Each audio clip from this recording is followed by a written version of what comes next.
Bom, eu fiz o post lá no Instagram falando que, cara, matrimônio, né, casamento é o da igreja, né? E o da igreja católica, né, infelizmente. Ou felizmente, essa é a verdade. E é claro que um monte de gente odiou saber disso. Como assim? Você é a dona da verdade? Você tá achando que você é a dona da verdade? Porque tá escrito na Bíblia que para quem Deus dá a autoridade é dada e não sei o quê. Enfim, tipo assim, cara, né? Beleza, é verdade, né? Tá escrito essas coisas lá na igreja. O problema é que as pessoas, elas são pessoas que querem interpretar a Bíblia, né, baseado naquela cabecinha dela que ela tem, pequenininha. Então a pessoa, ela é viciada, ela não consegue fazer jejum, ela não consegue dizer não para um bolo de chocolate, ela não consegue acordar na hora que o despertador toca, ela não consegue honrar pai e mãe, ela não consegue ir na missa, ela não consegue se confessar, mas ela sabe interpretar a Bíblia, né, tipo isso. Enfim, assim, né? É verdade, tá lá na Bíblia e tal, que Deus, ele dá, pra quem Deus dá autoridade, não tem como, né, tirar. Então, se alguém hoje é presidente, se o Bolsonaro hoje é presidente, é verdade, né? Quem deu essa autoridade para Bolsonaro, né? Quem permitiu que Bolsonaro fosse presidente? Deus, obviamente, né? Agora, assim, como é o caso de um pastor, por exemplo, né? Quem deu essa autoridade para o pastor de ser o pastor? É ele mesmo. Se eu quiser hoje, eu me torno uma pastora. Entendeu? Se eu quiser hoje, eu me torno uma pastora. Mas, enfim, a questão é a seguinte, gente. O casamento em si já existe desde antes de Cristo, sim.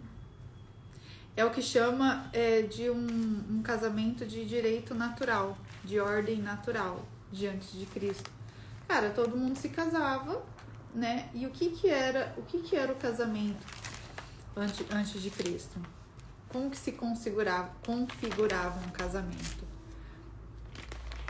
Bom, qualquer pessoa, né, que ela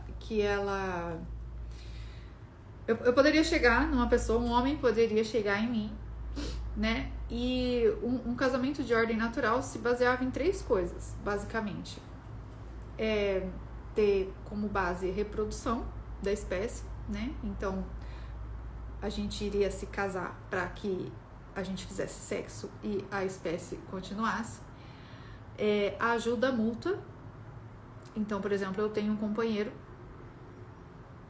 e esse companheiro vai me ajudar, né? Sei lá, seja na parte financeira, e eu ajudo ele a criar os filhos, ele me ajuda a cuidar da casa, ajuda mútua, né? Aquilo que o outro tem de falha, eu vou ajudar ele. E o que eu tenho de falha, o outro vai me ajudar, né? Ajuda, né? Assim como a gente ajuda um amigo, os pais nos ajudam, a gente ajuda os pais, enfim. E o remédio para concupiscência. Então, para eu, né, que é a concupiscência, né? A concupiscência, ela é um tipo de paixão do ser humano, uma paixão mais baixa, um instinto mais baixo. É aquilo que a gente quer e que não é tão difícil de conseguir, tipo assim, sexo, tipo assim, comida, esse tipo de paixão que os animais têm também, os apetites concupiscíveis. Então, para que a gente não saia por aí dando para todo mundo, comendo todo mundo, ou então comendo 3 barras de chocolate por dia, se drogando, bebendo desenfreadamente, a gente precisa de um remédio para nossa concupiscência. Então o casamento, ele serve para isso. É tipo, olha, que legal, né? Eu vou ter alguém que eu vou poder ter relação sexual com essa pessoa o resto da minha vida. Então isso vai ser um remédio para esse meu instinto animal, né? Eu vou poder amenizar esse meu instinto animal na medida em que eu dou um remedinho pra ele lá todo dia, né? Eu posso fazer sexo todo dia. Então, o casamento, ele antes de Cristo, ele não era o sacramento, tá? Mas ele tinha isso que a gente chama de o direito natural. Então, assim, é um acordo, sim. É um acordo de que o meu corpo é o corpo do meu marido e o meu marido tem o meu corpo. Então, eu pertenço a ele, eu posso usar o corpo dele, ele pode usar o meu corpo. Então, se alguém chegasse antigamente, né, antes de Cristo, e falasse assim, olha, eu te amo e eu quero ficar com você. E eu falasse, tá, é pro resto da vida? É pro resto da vida, tá? Você vai me ajudar, né? Você vai ser meu companheiro? Sim, eu vou ser seu companheiro. Nós vamos... Você vai ter relação sexual só comigo? Só comigo, com mais ninguém? Sim, só com você, com mais ninguém. Nós vamos reproduzir a espécie? Nós vamos ter filhos? Sim, beleza. A gente tava casado, né? A gente tava casado, tá? Acontece que,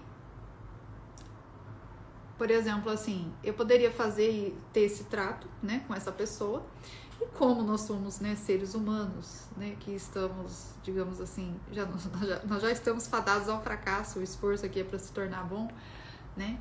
Então, assim, é claro que essa pessoa, ela pode não cumprir aquilo que ela me prometeu, né? Ela disse aquilo para mim, sem juiz, sem testemunha, sem padre, sem ninguém, né? Então, tipo, iniciou-se o casamento, né, na igreja. Para quê? Para que se tivesse testemunhas. Para que a pessoa falasse assim, não, se algum dia eu chegasse para a pessoa e falasse, não, cara, você vai embora? Como assim? Você me prometeu que você ia ficar comigo até o fim da vida, você ia ter filhos comigo, você ia cuidar de mim. Não tinha como ele falar assim, não, você tá louca, tá maluca? Nunca falei isso, porque tava lá, né, provado, digamos assim, a coisa estava provada. Tinha testemunhas, né, tinha lá o documento, tinha tudo isso. Acontece que, neste sentido, o casamento, ele ainda não é algo transcendente. Nesse sentido, o casamento, ele tem um sentido, sim, de reprodução, de ajuda mútua, de remédio para concupiscência, né? Mas ainda não existe ali o sentido transcendente, o sentido, né, do amor que transcende. Ainda não era dessa maneira, tá? Isso aí, na verdade, era o casamento, ele funcionava mais como um empecilho para a vida espiritual do que uma ajuda, não era um meio de santificação. Antes do sacramento como matrimônio, do matrimônio como sacramento, o casamento não era um meio de santificação, era só um acordo desses três pontos que eu falei, né? E o meu corpo é seu e o seu corpo é meu. Então ele impedia o desenvolvimento espiritual, porque imagina, cara, vinham todas as tretas, vinha, sei lá, filho doente, tem as tentações, né, da mulher que, sei lá, trabalha lá com o cara, tem as brigas, tem as não afinidades. Então tem tudo isso, tem todas as tretas, só que não tinha nada que tivesse um sentido transcendente. Então a única coisa que poderia superar essas tretas do casamento, né? Qual o sentido maior de eu continuar com alguém? Qual o sentido transcendente de eu continuar com essa pessoa? Não tinha. O sentido de eu estar com alguém é, eu ajudo ela, ela me ajuda, nós vamos ter filhos e procriar a espécie, ela é um remédio para minha concupiscência, eu sou um remédio para a concupiscência dela. Então, era o matrimônio, ele impedia o desenvolvimento espiritual da pessoa, tá? Com Jesus foi instituído o casamento como um sacramento do matrimônio. Sendo um sacramento, depois vocês deem uma olhada na live que eu fiz sobre os sacramentos aqui. Sendo um sacramento, né? O sacramento, ele é como se ele junto com a coisa, ele traz aquilo que a coisa representa, né? Na live dos sacramentos eu falei isso. É como se, ao invés de eu estudar 5 anos na faculdade e pegar o diploma no final, que representa o meu conhecimento, é como se eu pegasse o diploma sem precisar ter estudado 5 anos e nesse ato de pegar o diploma infundisse em mim todo o meu conhecimento de 5 anos de estudo, tá? O sacramento, o que acontece? O que representa o sacramento? Ele representa a nossa comunhão, o nosso casamento com Deus. É como se é um meio de já ir treinando o amor a Deus. Só que isso só foi instituído com Cristo, que instituiu o matrimônio como um sacramento. E o que é preciso para que duas pessoas elas tenham esse matrimônio, tenham esse sacramento? O que é preciso? É preciso que os dois estejam batizados. E batizados na Igreja Católica, né? O batismo da Igreja Católica, que é o sacramento também da Igreja Católica. Então, se tem duas pessoas batizadas pela Igreja Católica, né? Hoje em dia, né? Essas pessoas têm esse acordo. Então, o matrimônio como sacramento, ele pressupõe esse acordo, que é um acordo, como eu falei no começo, meu corpo é seu corpo é meu corpo, nós vamos nos ajudar, nós vamos procriar e nós vamos ter só nós dois, que somos remédio para a nossa concupiscência. Então, o matrimônio ele pressupõe, mas o matrimônio ele tem uma razão sobrenatural. E antigamente era só essas 3 razões naturais. Agora o matrimônio tem essa razão sobrenatural, que é a de treinar o amor a Deus. Então, é tipo assim, a mulher quando recebe o homem em casa, a mulher tá lá esperando o marido dela, ela tem que receber esse homem, quando o marido dela chega na casa dela, como se fosse o próprio Deus entrando na casa. Porque lembra, o sacramento, ele já mostra, ele já infunde ali alguma coisa que ele representa. E o que o sacramento do matrimônio representa? O amor a Deus. Então, a mulher, ela deve receber o marido como se ela estivesse recebendo o próprio Deus. O homem que vai se sentar na mesa para jantar com a mulher, ele deve se sentar na mesa como se ele estivesse se sentando para receber a Eucaristia, a própria Eucaristia. Por quê? Porque é isso. É a prática do amor a Deus. Então, aí sim, o casamento, ele entra com um valor transcendente, que é esse valor do amor. É só a partir daí, é só a partir da instituição do casamento como um sacramento.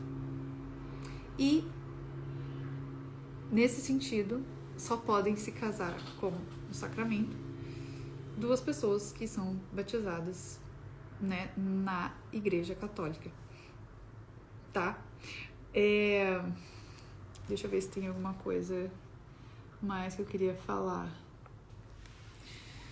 Isso, porque que o matrimônio, ele é aquilo que eu falei, como o casamento, antes de ser instituído como um sacramento, ele acabava sendo ele acabava dificultando a vida espiritual, né? Porque imagina, todos são chamados à santidade, todos são chamados à comunhão com Deus, né? Só que o que acontece? Quer dizer, assim, para ser chamado à comunhão com Deus, né? Se a gente olha alguém que caminha na vida monástica, um monge que se isola, né? Um celibatário e tal, é muito mais fácil dessa pessoa se unir a Deus, né? quem vivia no casamento não conseguia esse tipo de união com Deus. Por quê? Porque vivia nessas brigas, nessas tretas, vivia tentando resolver esse tipo de situação que é complicada dentro do casamento, né? Que é qualquer situação de, cara, doença, perdeu o emprego, filho doente e tal.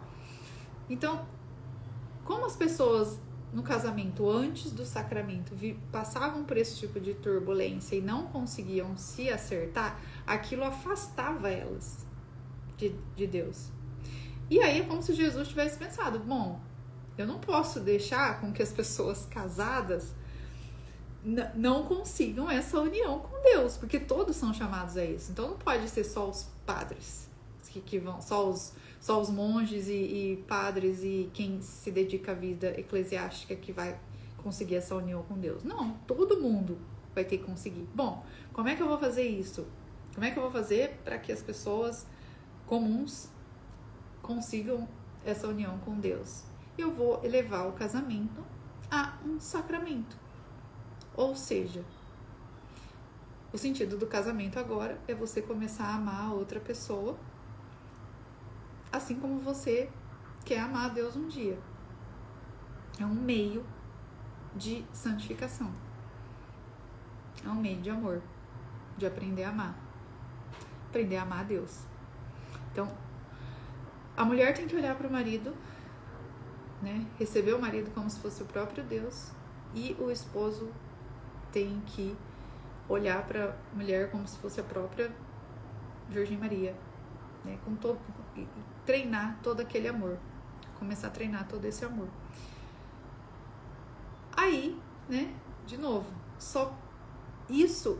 Esse sentido do casamento como matrimônio, esse sentido do matrimônio como um treino de amor a Deus, como um meio de santificação, ele só é atingido no sacramento do matrimônio. Só pode ter o sacramento do matrimônio quem é batizado. Só que é claro que assim, gente, quem casa sabendo disso? Sei lá, talvez, sei lá, eu acho que talvez de quem eu conheço hoje e casou sabendo disso, 2 ou 3 pessoas, no máximo, assim, entendeu? Então, não é fácil, né? Mas o que é fácil, né? Comer Nutella é fácil, né? Comer Nutella é fácil, assistir Netflix é fácil, né? A vida é assim. Então, é bom saber essas coisas, porque todo mundo tá louco pra casar, né? Meu Deus, Telísia, cadê o meu homem? Cadê o meu marido? Por que eu não consigo um casamento? Meu filho, né? Assim, você tá achando que é uma coisa fácil? É um meio de santificação. É tipo assim, é um abnegar, é um renunciar a si mesmo. É aquilo, lembrem-se sempre disso. É um treino do seu amor a Deus. É um treino do seu amor a Deus. Então é um abnegar total, é um renunciar total. É claro que isso não vai ser uma coisa facinho, gostosinha. Bom, Telise, quem é solteiro e quem está solteiro? Tudo bem, qual é o meu meio de santificação? É o trabalho. O meu meio de santificação é o trabalho. Eu não me santifico no matrimônio, porque eu não sou casada, eu não sou celibata, então eu não me santifico na vida monástica, mas eu procuro me santificar no meu trabalho. Eu ofereço as minhas penitências no meu trabalho,